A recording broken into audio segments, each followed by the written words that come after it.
एक नया दिन और पाकिस्तान क्रिकेट फैंस के लिए सेम ओल्ड स्टोरी कि फ़लानी टीम फ़लाने को हरा दे और हम शायद सेमीफाइनल के अंदर चले जाएं। हम तंग आ चुके हैं यार इन चीज़ों से। मतलब हद हो गई है। ना अल्फाज है, ना समझ आ रही है क्या बात करें। हम फिर हाइलाइट्स देखेंगे, इस सिचुएशन में ये हो जाता, फ़लाना ओवर फ़लाने को दे देते, यहाँ पे उस्मान तारिक को क्यों हटा दिया विकेट लेके। हम तंग आ गए हैं यार। हर दूसरे दिन नया कप्तान, नई मैनेजमेंट, रिज़ल्ट बिल्कुल सेम। कोई प्लेयर आपका फील्ड के अंदर एज अ फाइटर नज़र ही नहीं आता यार।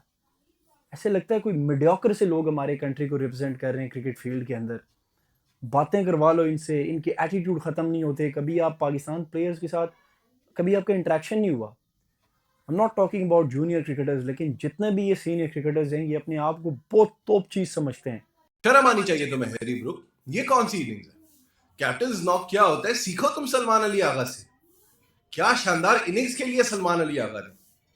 T20 वर्ल्ड कप में जी अभी तक हमारे कैप्टन सलमान अली आगा ने टोटल 60 रन बनाए हैं। ये होती है कैप्टन नॉक। तुम्हें शर्म नहीं आती? तुम एक मैच में सेंचुरी मार रहे हो।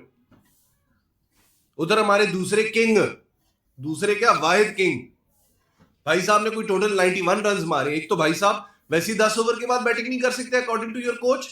10 ओवर से पहले आ जाए तब भी वो कुछ नहीं कर सकते। कहते हुए शर्म नहीं आई है आपको कि भाई इंग्लैंड जो है ना न्यूजीलैंड को हरा दे? क्यों हरा दे? वो आपकी नौकर है, आपकी टांगें टूटी हुई है। आप क्यों नहीं हरा पाते हो भाई बड़ी टीमों को? इस वर्ल्ड कप में 2 बड़ी टीमें आई हैं और वो आपको वन साइडेड पेल पाल के चली गई हैं। एक इंडिया की टीम और आज भाई इंग्लैंड की टीम। बड़ी टीमों को तो हरा ही नहीं पाते हो, छोटी टीमों के अगेंस्ट शेर बने फिरते हो और फिर कहते हो फलाना उसके हरा दे, फलाना उसको हरा दे। हम डिजर्व ही नहीं करते सेमीफाइनल खेलना इतनी गंदी परफॉर्मेंस के बावजूद। पाकिस्तान टीम के बारे में क्या कहें, ये मतलब कोई नई बात नहीं है कि कोई आईसीसी इवेंट होता है और हम अगर मगर की सिचुएशन में चले जाते हैं कि ये टीम इससे जीते, वो टीम उससे हारे, पाकिस्तान अपने मैच बकिया जीते और फिर इस तरह से जाए। तो उसी सिनेरियो में हम आ गए हैं। एक ऐसी टीम जिसको हम पकड़ सकते थे, जिसके ख़िलाफ़ हमारा स्पिन का हमला होता, लेकिन बेसिकली जो मैं हमेशा कहता हूँ कि हमारे आर्सेनल में वो हथियार ही नहीं थे जिससे सलमान अली आगा जी से रिलेटेड जिनसे कभी 10 दिसंबर वाला मैच मांगा गया, कभी क्रिसमस डे वाला मैच मांगा गया, कभी छोटी ईद वाला मैच मांगा गया, कभी बड़ी ईद वाला, ठीक है, वो इतने फेवरेट हो गए थे।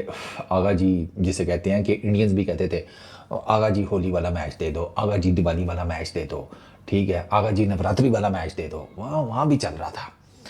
आगा जी को फैंस कह रहे हैं बाहर निकालो, कप्तानी से भी हटाओ, टीम से भी बाहर करो। उसकी रीज़न बेसिकली ये है कि आगा जी एशिया कप में भी कोई नहीं इतना खास परफॉर्म हुआ, ना उनसे वर्ल्ड T20 में परफॉर्म हुआ है। ये 2 मेजर टूर्नामेंट्स हैं जिनमें आगा जी ने कप्तानी किया। बायलैटरल सीरीज़ को तो साइड पे कर दें। एशिया कप में आगा जी की कप्तानी के कुछ ब्लंडर सामने आए, ठीक है, चलो वो तो हो गया। फिर उसके बाद अब वर्ल्ड T20 में आप देख लें, और मसला ये है कि आगा जी से खुद बैटिंग भी नहीं हो रही। हम तो इंडिया का कह रहे हैं ना, अभी कह रहे हैं कि इंडिया में कौन सा जीता है।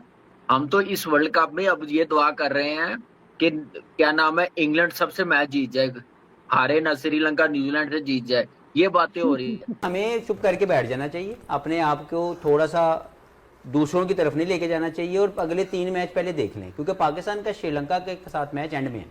अभी कल एक मैच है जो न्यूजीलैंड और श्रीलंका का, वो काफी हद तक कुछ ऑप्शंस आपको क्लियर कर देगा। तो अभी से ये सोच लेना कि वो हर जे, ओदी फूफी मार जे, चाचा मार जे, डोंट थिंक लाइक दैट। क्योंकि पाकिस्तान टीम का तो हमेशा ये बेचारे हम लोग फैन सिसकते हुए ही देखते हैं कि ये हो जाए, वो हो जाए, वो उसको हरा दे, वो उसको हरा दे। वो अभी भी इक्वेशन में है, उस पर हम बात आएंगे। लेकिन एक चीज और सवाल, सिर्फ एक चीज मैं यहाँ ऐड करना चाहूंगा कि आज इस मौके पे हमारी आवाम को भी ये सोचना चाहिए कि ये स्टैट्स के पीछे ना भागे, ये BC टीम को हरा के खुश ना हो, ये ना समझें कि ऑल इज वेल के बाद। लेकिन जो कप्तानी, मैं समझता हूं कि मैनेजमेंट कोचेस का भी बहुत बड़ा कसूर है, ठीक है, कि उन्होंने सलमान आगा को, या सलमान आगा ने ये डिसीजन नहीं लिया कि यार आपको 10 ओवर के अंदर जो आपके मेन बॉलर है, जो आपने एक आउट भी किया, उसके बाद पार्टनरशिप लग रही है, आप उस्मान तारिक को लेके नहीं आ रहे। आगा जी सॉरी नहीं यार, इंडिया वाली मैच में मैंने आपकी कप्तानी देखी थी, मैंने कहा यार कैसी कप्तानी करते हैं।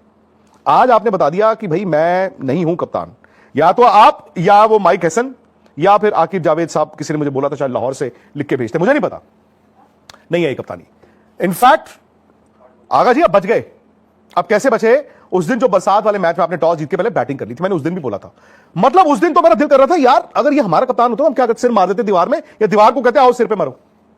अब बारिश हो रही है, बारिश दोबारा भी आनी है, टॉस जीत के आप कह रहे बैटिंग करेंगे पहले, मतलब कमाल है। कभी आप पाकिस्तान प्लेयर्स के साथ कभी आपका इंटरेक्शन नहीं हुआ? I am not talking about junior cricketers, लेकिन जितने भी ये सीनियर क्रिकेटर्स हैं ये अपने आप को बहुत टॉप चीज़ समझते हैं।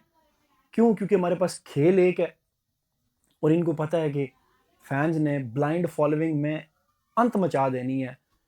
इतने नखरे में होते हैं कि आपकी सोच है, आपका वास्ता नहीं पड़ा। टीवी के अंदर तो आप इनको देख के ग्रीन शर्ट के अंदर इनको रिस्पेक्ट देते हैं, बट कभी रियल लाइफ में इनके साथ बैठना, इनकी डिस्कशंस क्या होती हैं, बात करने का किसी को पता ही नहीं है, ना अंग्रेज़ी में ना उर्दू में, बल्ला पकड़ना किसी को आता नहीं है। मतलब यार हम क्या करें? 2022 का वर्ल्ड कप फाइनल आप देखें, ऑस्ट्रेलिया में जो हुआ इंग्लैंड के अगेंस्ट, किस तरीके से किधर से मैच आ रहे। उस वक्त शाहीन शाह अफरीदी इंजर्ड ना होता, वो एक मैथ्यू वेड का कैच हसन अली ना छोड़ता। मतलब हर साल हमारे पास एक नई कहानी होती है। न्यूजीलैंड के साथ बर्फ बारिश हो गई है, 92 में ये हुआ वो हुआ। यार तंग आ चुके हैं हम लिटरली। मतलब पाकिस्तान ये मैच हारा, what was the turning point for you in terms of tactics? Painful loss है पाकिस्तान के लिए, नंबर 1। नंबर 2, टेक्टिकल एरर्स का एक मजमुआ नजर आ रहा था इस पूरे टूर्नामेंट में, और वही इस मैच में भी नजर आया। आप कैसे अपने उस्मान तारिक, जो आपका सबसे इंपैक्टफुल बॉलर है, आपने 3 आउट किए हुए हैं, तो आप कैसे अपने मेन बंदे को, जिसने आते पहले ओवर में आउट भी किया है, आप आउट करके मैच जीतेंगे या लंबा करके जीतेंगे? वही बात जो है पहले 2-3 मरतबा कर चुका हूं कि उस्मान तारिक या कहीं पे भी मैच जीतने के लिए आपको इंपैक्टफुल होने के लिए अपने इंपैक्टफुल बॉलर को पहले बॉलिंग देनी है, और वो जब आया उसने आउट करके दिया और आपने उसको चेंज कर दिया। तो I think again I would say not utilising the talent around him as a captain. I think Salman Agha as a captain और जो थिंक टैंक बाहर बैठा रहा है, ये सारा टेक्निकल एरर है। अदरवाइज 164 अंडर द कंडीशन जो हमें मिल गई थी, वहां पे जिस तरह की इंग्लैंड बैटिंग कर रहा था, we need only 1 wicket, and that time when Usman Tariq can come and attack and get 1 more wicket, you change him. तो मुझे लगता है दैट वाज द पॉइंट जहां पे पाकिस्तान मैच हारा। उस्मान तारिक का ये जो हफीज कह रहे हैं, अगर मैं हेड कोच होता, कैप्टन होता, मैं भी उसको लेके आ जाता वहीं पे। बट जिस अंदाज से वो क्रिकेट खेल रहा है, जितनी सेंसिबल क्रिकेट खेल रहा है, उसने उसका तीसरा और चौथा ओवर कितने मजे से उसने बाउंड्री भी फाइंड आउट की है। मेरा ख्याल है आज हैरी ब्रुक का दिन था, आप कुछ भी कर लेते, उसने ले जाना था आज का मैच। नहीं, लेकिन पाकिस्तान ने भी तो गलतियां की हैं। You got to look at that as well. Of course एक टीम ने के प्लेयर बहुत अच्छा खेला है। 4 आउट करने के बाद आपको नहीं लगता कि उस्मान तारिक से ही 2 आउट करवाने चाहिए? मैंने वही कहा ना कि उसका 1 ओवर और बनता था। 1 आउट किया उसने, वहां भी उसका 1 और ओवर बनता था। शादाब के 2 ओवर अच्छे थे, मगर जब आपको समझ आ रही होती है कि बैट्समैन बड़ा अच्छा खेल रहा है, 2 ओवर पे वो मजे से जा रहा है, मेरा ख्याल है 2 ओवर में उसने 11-12 रन दिए, उसको तीसरा ओवर भी करवा दिया गया। वहां पे T20 में तो आप बैट्समैन को सेटल होने नहीं देते हैं, 2 ओवर बहुत ज्यादा है। हाँ, उस्मान तारिक का बनता था क्योंकि वो विकेट टेकिंग बॉलर है, आप उसको 2 ओवर इकट्ठे करवा सकते थे।